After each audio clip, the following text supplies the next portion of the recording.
नमस्कार मंडळी. लय मोठा प्रॉब्लेम झाला. आता काय प्रॉब्लेम झाला आहे होतो कुठं रावेत साईडला. रावेतून आल्यानंतर एक ट्रिप पडली आपला छत्रपती शिवाजी महाराज चौक वल्लेकरवाडी. तिथं आल्यानंतर डायरेक्ट वाकडची ट्रिप पडली आणि वाकडमध्ये आल्यानंतर ते पुलाखाली आल्यानंतर काय झालं, लाईटच बंद झाली. अरे बापरे म्हणलो काय ताण झाला म्हणलो. लाईट तर गाडीची लाईट बंद झाली. गाडी लावली साईडला, हायवे रोडला आलो. कुठं जाता आहे ना काहीच करता आहे मध्येच. आता बघू आपल्याकडे एक इमर्जन्सी माळ आहे लाईटीची. ती लाईटीची माळ आपण बघू चेक करून काय होते काय नाही. चला ते लाईटीची माळ बघा लागेल आपल्याला गाडीमध्ये आहे का नाही. लाईटीची माळ महत्वाची आपल्याला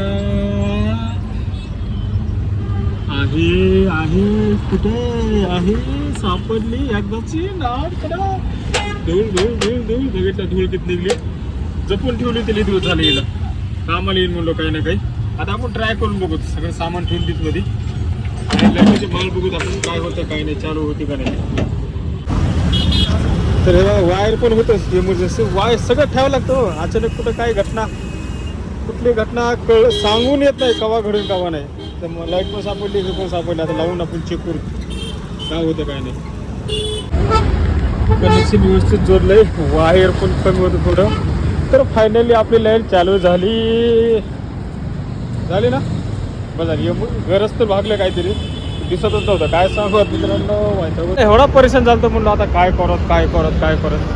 तर चला चालू तर झाली लाईट. त्यामुळे मित्रांनो इमर्जन्सीसाठी काही ना काही गाडीमध्ये ठेवत जा. चला मित्रांनो, बाय.